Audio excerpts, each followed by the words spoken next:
Bismillahirrahmanirrahim. Assalamualaikum warahmatullahi wabarakatuh.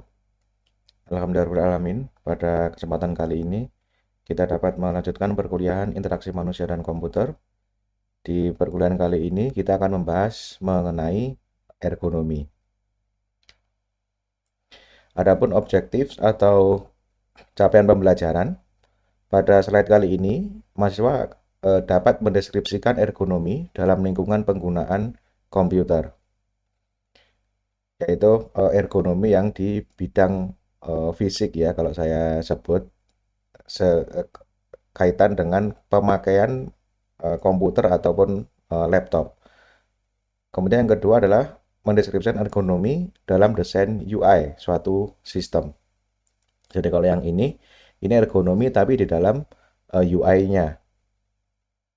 Gitu ya. Kalau yang poin pertama tadi ergonomi fisik, kalau yang poin kedua adalah ergonomi yang desain UI. Jadi ekonomi yang di desain UI itu nanti ada kaitannya dengan arrangement of control and display, penataan kontrol dan tampilan atau display. Kemudian physical environment, ada lingkungan pemakaian fisik, ada juga health issues, ada isu kesehatan dan juga the use of color, penggunaan warna. Nah, ergonomi ini merupakan salah satu ya bagian dari yang kita pelajari aspek dalam IMK, yaitu di aspek manusia ya, di aspek manusia di eh, salah satu ya di human ini ya. Nah, kita akan masuk ergonomi dalam penggunaan komputer atau ergonomi dalam manusia dalam menggunakan komputer atau laptop. Nah, sebelum saya menuju ke laptop, nah ini ada ergonomi yang dari sisi objek fisik ya. Jadi ada misalkan pada kursi gitu ya. Kursi ini ada di lengannya, ini ada apa sandaran tangannya gitu ya, atau sandaran tangannya. Terus kemudian di lehernya juga ada sandaran lehernya gitu ya. Kemudian di kaki juga ada untuk menyangga ya, menyangga kaki supaya kaki itu tidak terlalu menggantung gitu ya. Nah, ini contoh-contoh dari ergonomi dari objek fisik ya, disebut objek fisik karena ya kursi ini merupakan objek yang bisa diindrakan gitu ya, yang bisa disentuh atau ada bentuknya. Ini ergonomi yang di objek fisik. Kita nanti akan berangkat dari ergonomi yang dari objek fisik dulu gitu ya. Kemudian keyboard. Nah, keyboard itu kalau keyboard yang standar itu kan lurus saja. Nah, ini ada keyboard yang memang ditujukan untuk ergonomi. Kenapa seperti itu? Karena di palmnya atau di eh, apa telapak tangan ini ada penyangganya gitu ya. Terus kemudian jarinya itu juga eh, bisa turun ya, jarinya itu bisa posisinya agak turun ke bawah gitu ya. Nah, ini keyboard yang memang didesain untuk ergonomi. Terus kemudian eh, jempol atau ibu jari itu juga bisa mengakses tombol-tombol yang beberapa tombol ya yang tersedia di keyboard ini. Kemudian masih ada lagi ergonomi objek fisik. Nah, ini ada bentuk ballpoint yang ergonomi, gitu ya. Jadi kita nggak perlu memegang ballpoint seperti yang kita biasa pegang, tapi dia tinggal cukup mengaitkan satu tangan saja, gitu ya. Si ibu jarinya ini masuk ke eh, seperti tang ini ya, sehingga dia nggak perlu memegang si ballpoint ini dengan erat-erat. Jadi dia cuma sekedar mengaitkan tangan ini saja gitu ya.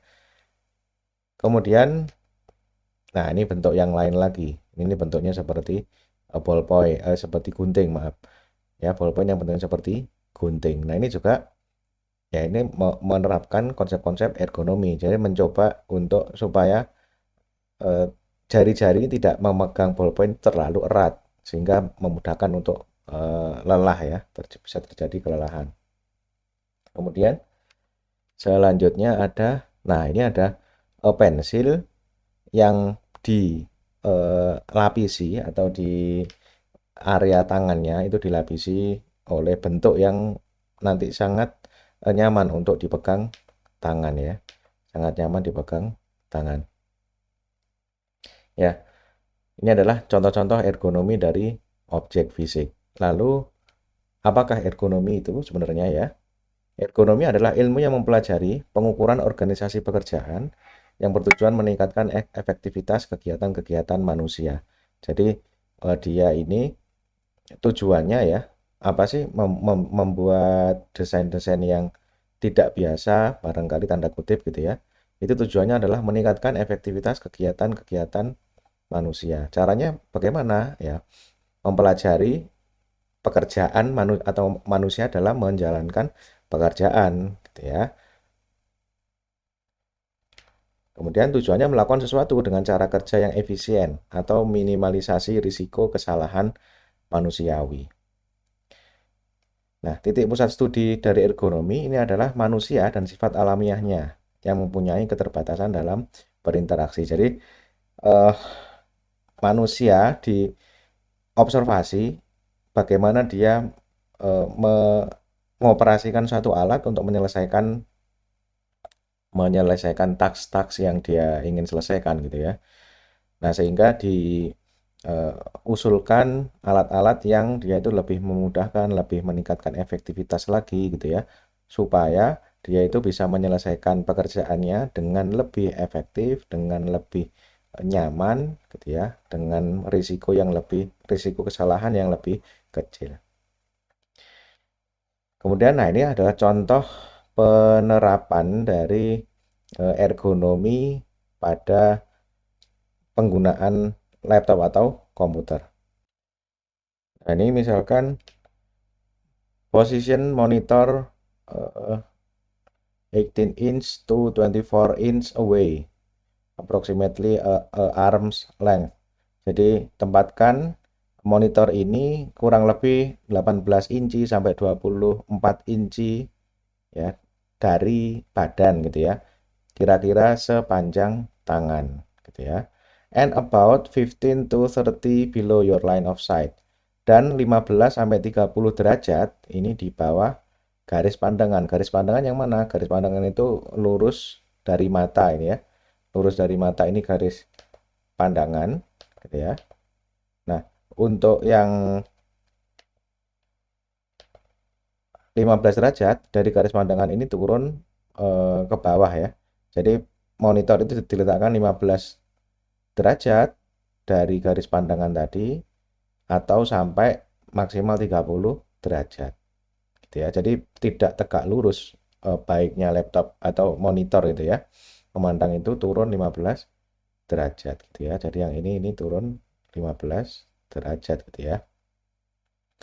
Kemudian, don't let light shine in your eyes or on your screen. Jadi, jangan letakkan lampu itu langsung menyinari mata Anda atau langsung menyinari screen. Ya, yang kalau langsung ke mata itu nanti bisa lelah, cepat lelah. Kalau ke layar itu nanti bisa memantul gitu ya. Jadi ditempatkanlah di agak belakang sini gitu ya. Kemudian, forearm 90 degrees from your spine. Lengan ini 90 derajat ya, 90 derajat. Jadi posisinya itu 90 derajat. Kemudian square screen to your line of vision. Putar ya atau atur layar ini langsung ke arah pandangan Anda gitu ya. Kemudian thighs 90 from your spine. Jadi paha ini juga 90 derajat dari tulang punggung ini ya, sama seperti lengan 90 derajat juga nih ya. Kemudian use a wrist pad to support your hand when not typing. Ada tatakan lengan ya ketika Anda tidak mengetik ya. Jadi supaya tidak mudah lelah, di kursi ini ada tatakannya. Kemudian use a well-made adjustable office chair, preferably with padded adjustable arm. Jadi pilihlah kursi yang dia itu ya bisa di adjust tingginya gitu ya. Kemudian sandarannya gitu ya. Preferably with padded adjustable arm. Ada armnya ya. Yang lebih bagus juga harus ada armnya. Oke. Nah, ini juga yang untuk eh, cewek ya, itu juga bisa atau sama juga bentuknya seperti itu. Kemudian, nah ini adalah contoh-contoh apa sih yang mendukung seseorang itu untuk memiliki posisi ergonomi yang bagus atau memperhatikan ergonomi dalam pekerjaannya dalam menggunakan laptop atau komputer gitu ya. Yang pertama adalah meja ya. Permukaan kerja berupa permukaan tunggal, rata dan tidak terputus. Jadi baiknya meja itu ya satu permukaan, jadi tidak terputus, tidak meja kecil dijadikan satu gitu ya. Kemudian permukaan meja atau permukaan kerja harus memungkinkan menulis kertas tanpa alas. Jadi permukaannya harus solid ya, tanpa alas pun nah dia bisa menulis kertas. Kemudian mudah untuk dibersihkan dan berwarna netral. Tidak terlalu mencolok warnanya gitu ya.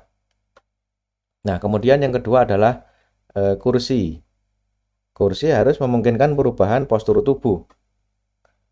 Jadi tidak terlalu sempit eh, menjepit punggung gitu ya. Harus bisa dia tubuh itu harus bisa berpindah-pindah gitu ya. Membiarkan lengan bebas untuk fungsi keyboard untuk meminimalkan kelelahan.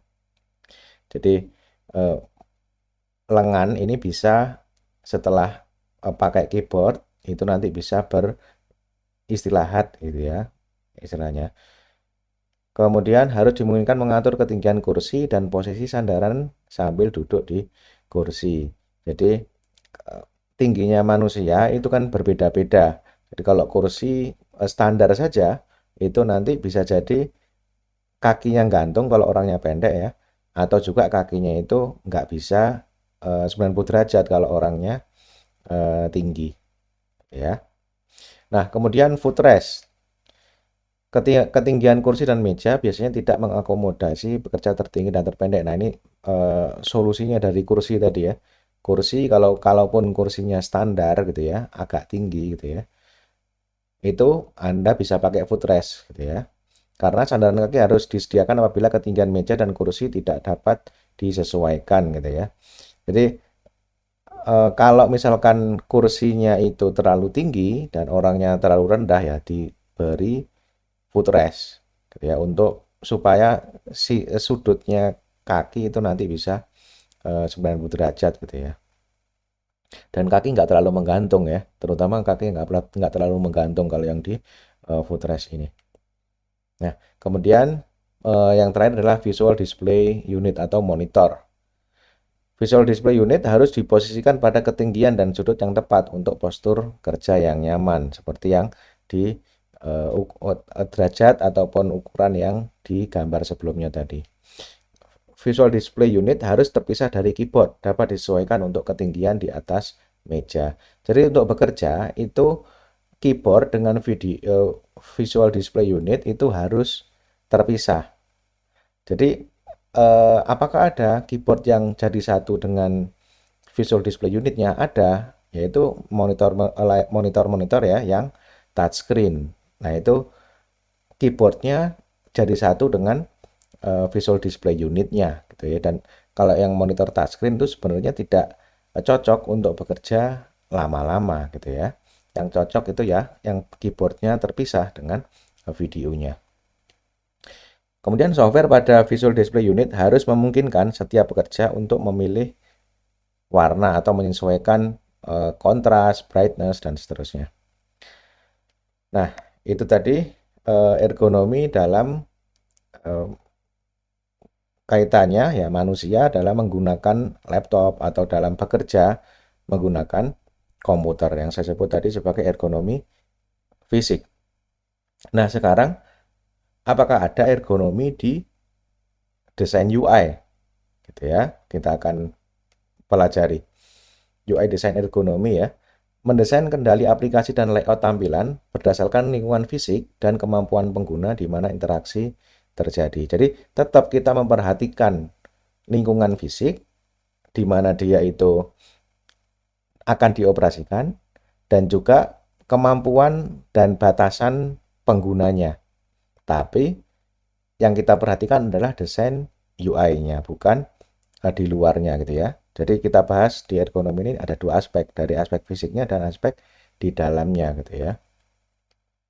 Kontribusi ergonomi dalam HCI, khususnya di UI design ya. Ergonomi ini menyajikan constraint untuk mendesain sebuah sistem. Masih ingat kemarin yang constraint ya? Constraint itu adalah batasan-batasan ya. Jadi batasan-batasan yang memang dibuat, didesain di sistem itu supaya pengguna itu tidak sampai nanti bingung atau sampai melampaui apa yang tidak diizinkan oleh sistem gitu ya, atau tidak diizinkan oleh eh, pendesain gitu ya. Nah, terdapat beberapa isu terkait ergonomi. Yang pertama adalah arrangement of control and display, penyusunan, kontrol, dan tampilan. Kemudian physical environment, lingkungan fisik, di mana sistem itu akan dipakai gitu ya. Dari lingkungan fisiknya juga harus diperhatikan. Kemudian health issues, kesehatan ya, aspek kesehatan. Kemudian the use of color, penggunaan warna. Oke, kita akan masuk satu persatu. Yang pertama adalah arrangement of control and display, dan seterusnya nanti akan pembahasan tersebut akan dibahas satu persatu. Arrangement of control and display. Nah, di sini kita mempelajari mengenai penyusunan ya, penyusunan menu, penyusunan fitur ya. Nah, yang pertama adalah namanya penyusunan fungsional. Penyusunan fungsional yang pertama, kontrol dan display ya, dengan fungsional sama ditempatkan berdekatan ya. Maksudnya bagaimana? Di sini ada Anda lihat ada setting ya. Setting ini ada setting sound, ada setting display, ada setting storage, ada setting baterai, dan seterusnya. Nah, kalau Anda klik setting sound, itu semua yang ada di sini ini adalah tentang sound semua gitu ya. Urusannya tentang sound semua. Nah, ini adalah yang fungsional sama ditempatkan pada tempat yang berdekatan gitu ya. Itu prinsip yang pertama, penyusunan fungsional. Ini kenapa kok dibuat seperti ini? Memungkinkan akses cepat oleh pengguna. Jadi kalau pengguna mau cari fungsi setting tentang suara ya dicari yang sound. Itu nanti di dalamnya apa saja tentang suara itu akan mudah ditemukan gitu ya. Nah, hal seperti ini menjadi lebih penting pada aplikasi safety critical seperti kontrol penerbangan. Jadi aplikasi-aplikasi life critical itu aplikasi yang dia menjadi penyokong hidup ya, hidup atau keselamatan ya. Nggak boleh ada kesalahan sedikit pun gitu ya. Jadi sampai penyusunan menu seperti ini juga harus dibuat memudahkan si operator gitu ya. Dan diterapkan di penggunaan sehari-hari juga bermanfaat seperti ini ya. Oke. Kemudian penyusunan fungsional yang kedua. Kalau yang tadi fungsi yang sejenis dikumpulkan, kalau ini kontrol dan display dengan fungsional berbeda, ini dijauhkan malahan atau diperlihatkan kalau ada eh, apa pemisahnya gitu ya. Jadi terdapat white space atau batas tertentu antara satu kelompok fungsional dengan satu kelompok fungsional yang lain. Nah, ini tujuannya apa? Menghindari kesalahan pemilihan oleh pengguna. Oke. Nah, white space atau batasnya seperti apa sih? Nah, kalau kita lihat, kita pasti sering pakai ya. Jadi di Microsoft Office misalkan, itu kan ada batas-batasnya seperti ini ya. Di home atau di menu home ini saja, ini ada di batas, ini bagian clipboard, batas, ini bagian slide. Terus ini bagian font, nanti sebelah kanan ada batas-batas lagi. Itu yang disebut ya, dengan cara apapun ini dia bisa membatasi satu kelompok fungsi dengan kelompok fungsi yang lain. Gitu ya. Kemudian yang kedua, nah ini adalah contoh dari white space. Nah, white space bentuknya seperti apa? White space itu yang seperti ini ya. Di area putih yang ukurannya ini lebih besar daripada space satu kelompok gitu ya. Jadi contoh di sini brightness and color ini sampai night light setting ini ya. Nah, di sini dikasih white space ya. Di sini white space ya. Nah, ini juga white space juga ya. Nah, ini tujuannya apa ya? Supaya tidak atau memudahkan juga sebenarnya supaya tidak rancu gitu ya. Oke. Ya, kemudian jenis penyusunan yang kedua atau ketiga ya. Ini penyusunan sekuensial. Control and display disusun mencerminkan urutan penggunaannya. Jadi kalau sesuatu yang Anda desain itu ada kaitannya dengan step satu, step 2, step 3 gitu ya. Ini Anda buat peta atau sekarang sampai di mana gitu ya. Sekarang sampai di mana. Nah, untuk perangkat lunak yang memiliki ukuran proses atau yang bentuknya itu menyelesaikan step satu dan seterusnya, dia ya buatlah ukuran seperti ini gitu ya. Atau tunjukkan ya, sekarang sampai di step mana dan akhirnya nanti akan step mana gitu ya.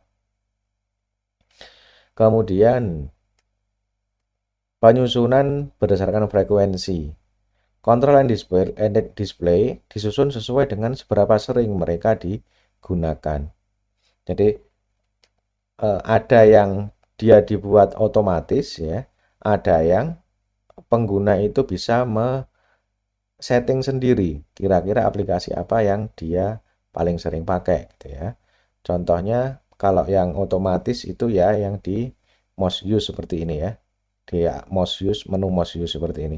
Kalau yang setting di atau pengguna men-setting sendiri itu ya yang di favorites atau aplikasi-aplikasi yang favorit gitu ya. Itu penyusunan berdasarkan frekuensi.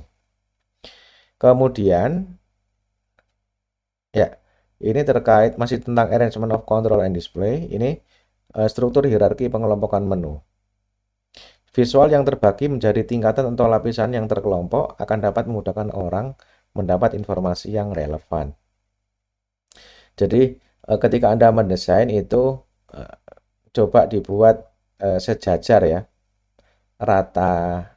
Maksudnya satu bagian di sini, misalkan satu bagian di sini ini rata kiri atau rata tengah gitu ya. Nanti ada satu bagian di sini lagi rata kiri atau rata tengah. Kalau ini kan nggak ada ratanya, maksudnya eh, si apa text box-nya ini, oh ini nganu ya, option ya atau button ya. Jadi dia rata ke mana gitu ya. Sebenarnya kalau di sini ya ini digeret ke kanan, digeret ke kanan dan disejajarkan dengan yang ini gitu ya. Misalkan mau diratakan.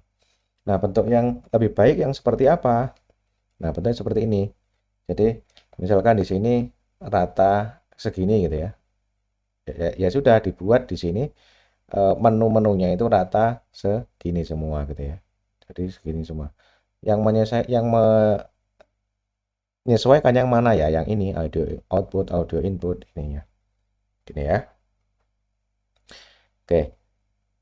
Jadi jangan semuanya ditumpuk seperti ini. Dan juga ini kan juga nggak ada pengelompokan tadi ya. Mau fungsi yang sering dipakai yang mana, mau fungsi yang eh, fungsi jenis atau fungsinya sama yang mana gitu ya. Itu perlu dikelompokkan dengan baik dan dikasih perataannya gitu ya. Oke, kemudian, nah ini yang kedua yang diperhatikan mengenai physical environment of the interaction, di mana nantinya ya sistem itu nanti akan dipakai. Ya, kita perlu perhatikan. Hal yang perlu dipertimbangkan adalah di mana sistem akan digunakan. Contoh aplikasinya aplikasi perkantoran atau outdoor. Nah, kalau outdoor itu misalkan eh, nanti di aplikasinya akan digunakan saat si pengguna bergerak, ya tentu saja jangan pakai menu yang teks, pakainya yang icon-icon yang besar-besar gitu ya. Kalau aplikasi perkantoran ya bolehlah menunya teks saja dan semua opsi ditumpahkan ke dalam teks atau ke dalam jendela tersebut ya. Itu nanti supaya si pengguna bisa opsinya untuk menggunakan itu semakin banyak. Tapi kalau di sini, kalau di outdoor ya, disesuaikan ikonnya bisa lebih besar gitu ya. Kemudian siapa yang menggunakannya, pengguna baru atau pengguna lama. Nah, kalau pengguna lama ya kita nggak terlalu banyak masalah gitu ya. Karena kita samakan saja layoutnya dengan eh, aplikasi yang biasa dia pakai gitu ya. Oke. Yang perlu diperhatikan adalah yang pengguna baru. Itu kita harus ada misalkan tutorial yang otomatis keluar di awal penggunaan aplikasi gitu ya. Ada seperti turnya gitu ya. Itu juga untuk mengatasi pengguna yang baru tadi. Kemudian, nah duduk, berdiri, atau bergerak juga perlu dipertimbangkan. Kemudian ukuran dari pengguna. Nah, pengguna yang kalau jarinya mungkin besar, itu tidak boleh terlalu kecil tombol-tombolnya. Itu juga perlu diperhatikan. Oke, kemudian ya masih physical environment. Hal yang perlu diperhatikan, semua pengguna harus nyaman melihat display kritis. Display kritis itu display yang peringatan ya, display peringatan. Tampilan critical itu harus di jangkauan mata. Nah, maksudnya seperti apa? Misalkan kita sedang memposisikan diri di phone number ini gitu ya. Dan di sini keliru atau ada kesalahan. Ada pesan kesalahan yang muncul. Nah, pesan kesalahan yang muncul ini harus pada jangkauan mata. Kita ingat di aspek manusia kemarin itu kan ada titik fokus manusia itu kan hanya di sini dan ada area yang sekitarnya nggak terlalu jauh. Jadi kalau errornya di sini, balon untuk kesalahannya juga nggak boleh terlalu jauh, nggak boleh atau jangan ya, bukan nggak boleh ya, jangan ditaruh di atas. Karena kalau kita fokusnya di sini, tiba-tiba aja muncul di atas, sangat mungkin itu dia tidak bisa terbaca gitu ya. Jadi ditempatkan di jangkauan mata atau di titik sekitar fokus mata ya. Kemudian isu kesehatan, posisi fisik. Untuk penggunaan jangka panjang disediakan jeda ya. Posisi fisik ini eh, apa paradigmanya atau fokusnya kita ke sistemnya ya. Nah, untuk menjaga bagaimana caranya untuk menjaga posisi fisik pada saat menggunakan aplikasi. Nah, di aplikasi itu misalkan aplikasi yang game gitu ya. Itu disediakan jeda atau disediakan fungsi pause. Jadi fungsi-fungsi untuk ya me- memberhentikan sementara gitu ya. Nah, itu juga harus ada. Kemudian waktu yang dihabiskan pengguna ini harus dikontrol ya. Ini kaitannya dengan kelelahan lengan dan mata. Jadi ketika Anda main game itu game tidak membuat desain game ya yang terlalu panjang. Jadi dia beberapa waktu, terus kemudian ada jeda, beberapa waktu ada jeda. Posisi menang dan kalahnya itu eh, tidak terlalu lama atau paling tidak dia eh, ya mengendalikan ya, maksudnya ditentukan waktunya. Jadi nggak terus berjam-jam main terus nggak ada pausnya, nggak ada jedanya gitu ya. Jadi game itu juga memperhatikan ya ada yang pertama fungsi pause-nya, yang kedua waktu satu gameplaynya itu ya ditentukan ya. Di desain memang enggak atau tahapan aman ya, seperti itu. Nah, kemudian dari lighting, pencahayaan yang memadai ini eh, sangat perlu diatur ya, baik itu secara otomatis atau secara manual pada saat Anda menggunakan perangkat-perangkat visual display ya. Kemudian ada suara juga. Kebisingan yang berlebihan ini dapat membahayakan. Jadi isu-isu tersebut ya, isu kelelahan selama pemakaian, kemudian isu lighting, isu noise itu isu-isu yang menyangkut kesehatan, gitu ya. Dan ini nggak bisa diabaikan ya. Game yang atau aplikasi yang baik itu harus ya menyediakan ya fitur-fitur untuk istirahat dulu, misalkan pause dulu, terus harus bisa di save pastinya ya untuk nantinya dilanjutkan lagi supaya kalau ketika lelah ya harus istirahat memang gitu ya. Kemudian penggunaan warna. Saran untuk warna ya. Kombinasi warna pada layar harus dapat dibedakan dan perbedaan tidak terpengaruh oleh perubahan kontras. Jadi ini kaitannya murni tentang warna. Kalau Anda mendesain kaya warna gitu ya. Kalau Anda buat warna itu perbedaan antara satu button atau satu warna dengan warna yang lain, walaupun kontrasnya dinaikkan diturunkan, itu perbedaannya harus tetap bisa dilihat gitu ya. Jadi dari tombolnya pun harus ya kan kalau tombol perbedaannya sedikit itu kan kalau kontrasnya diturunkan kan dia akan terlihat sama gitu ya. Itu kaitan dengan warna. Biru tidak disarankan untuk menampilkan informasi penting karena biru ini relatif lebih sulit menarik perhatian. Jadi kalau ada informasi, ada balon notifikasi, balon apa error itu ya jangan dikasih warna biru karena biru ya relatif lebih sulit menarik perhatian. Jika warna digunakan sebagai peringatan, seharusnya informasi tambahan harus disertakan. Jadi jangan cuma misalkan ada balon atau dialog warna merah saja. Jadi harus ada ini merah ini maksudnya apa? Ada warning atau ada error gitu ya. Karena warna yang digunakan sesuai dengan convention umum ini kadang-kadang berbeda setiap budaya. Ya belum tentu merah itu warning atau error ya di sesama dengan budaya kita. Oke, ya, ini persepsi terhadap warna. Penglihatan manusia memiliki kekuatan dan keterbatasan dalam melihat sesuatu. Ya.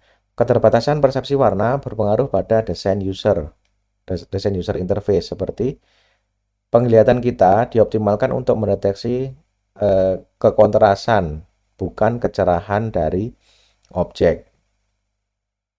Ya, nanti kita akan lihat contohnya ya. Walaupun objeknya beda warna, tapi kalau tidak kontras, nah itu kita akan susah untuk membedakan.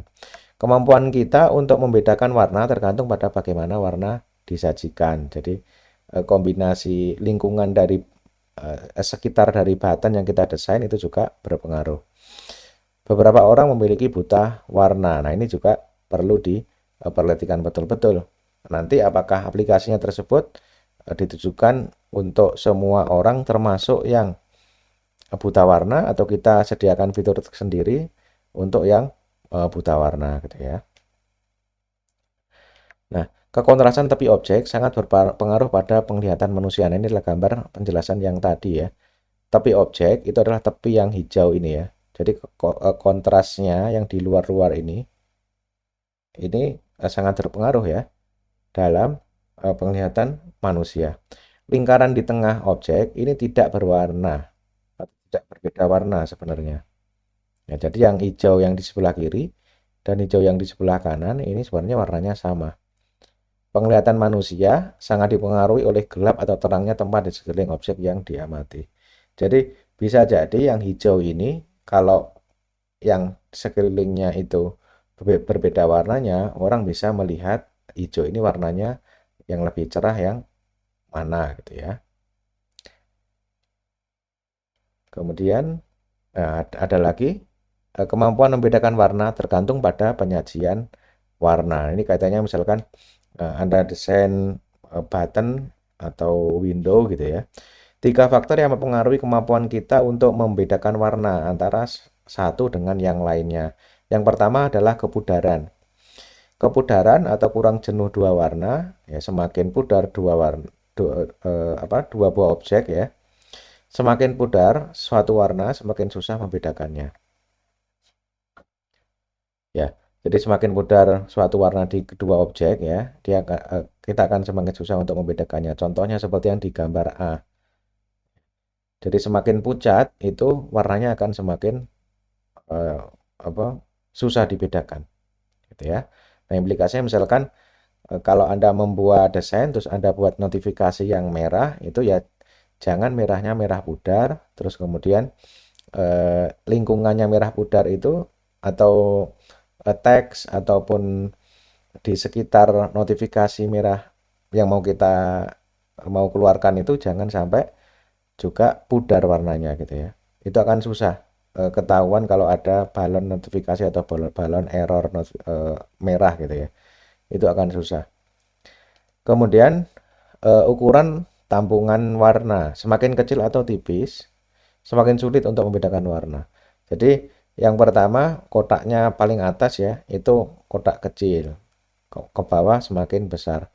Nah, semakin kecil ukuran tampungan warna, itu akan semakin susah kita untuk membedakan warna. Jadi seolah-olah warnanya itu akan menjadi semakin sama ya, semakin kecil tampungan warnanya atau kotaknya ini gitu ya. Kemudian pemisahan, warna yang dipisahkan semakin sulit untuk dibedakan warnanya. Jadi kalau yang disatukan ini relatif lebih mudah atau lebih eh, gampang dianggap sama gitu ya. Tapi kalau sudah dibedakan gitu ya, eh, sorry, kalau yang disatukan ini ya mudah saja kita untuk membedakan bahwa itu warna yang berbeda memang ya. Tapi kalau dipisahkan jauh, nah itu kita susah untuk membedakan warna tersebut. Nah, ini kaitan-kaitannya dengan desain-desain yang kuat akan warnanya gitu ya.